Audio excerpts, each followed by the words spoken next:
Hi friends, kitchen कट्टा ह्या आपल्या यूट्यूब चॅनलमध्ये आपल्या सर्वांचं खूप खूप मनापासून स्वागत. आज आपण बनवतोय ढाबा स्टाईल अंडा करी. अगदी झटपट होणारी आहे आणि ही अंडा करी बनवत असताना आपण कुठल्याही प्रकारचं वाटण वापरणार नाही आहोत. चला तर रेसिपीला सुरुवात करूयात.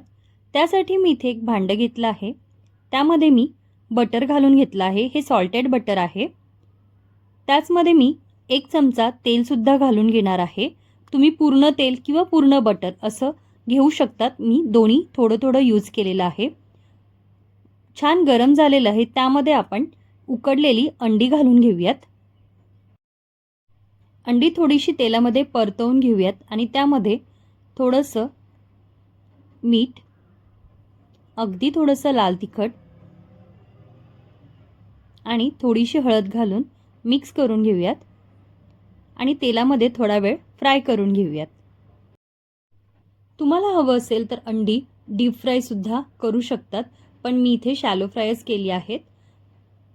ही अंडी आता आपण काढून घेऊयात.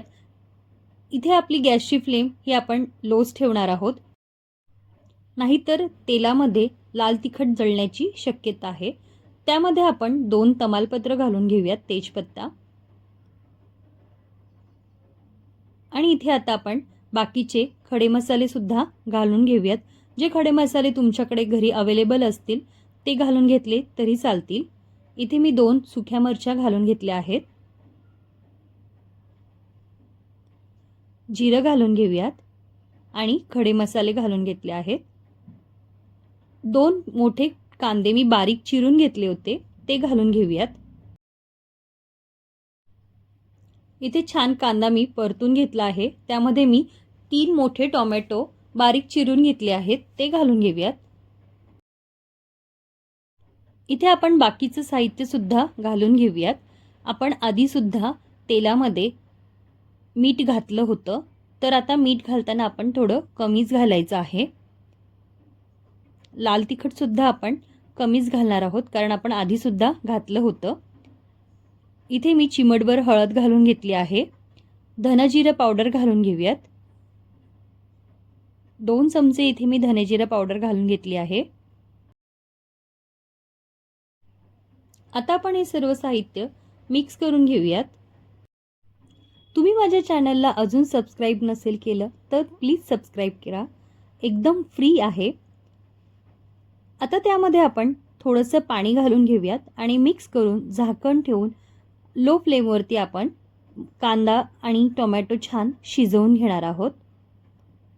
5 मिनिटं झालेली आहेत. पाहू शकता छान तेलसुद्धा सुटलेलं आहे. त्यामध्ये आपण आता जी आपण अंडी फ्राय करून घेतली होती ती घालून घेऊयात.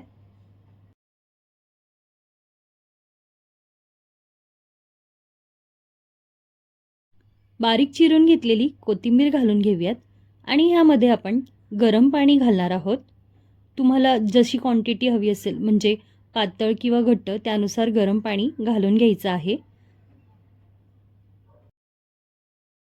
ही ग्रेव्ही आपण लो फ्लेमवरती शिजवून घेऊयात. त्यामध्ये 1 चमचा कसुरी मेथी मी घालून घेते आहे. मिक्स करून अजून 5 मिनिटं आपण अंडा करी शिजवून घेणार आहोत. जेव्हा वाटण करायचा कंटाळा आला असेल किंवा झटपट बनवायची असेल तर अशा प्रकारे आपण अंडा करी बनवू शकतो. छान उकळी आलेली आहे. आपली अंडा करी बनवून रेडी झालेली आहे. अंडा करी तुम्ही भाकरी, नान किंवा चपाती कशासोबतही खायला खूप टेस्टी लागते. अंडा करी झाली आहे. आपण सर्व करून घेऊयात. तुम्हाला ही माझी रेसिपी कशी वाटली नक्की कळवा. आवडली तर माझ्या चॅनलला सबस्क्राईब करायला विसरू नका. पुन्हा भेटूया अशाच एका नवीन रेसिपीमध्ये. तोपर्यंत धन्यवाद आणि तुमच्या फ्रेंड्ससोबत नक्की शेअर करा.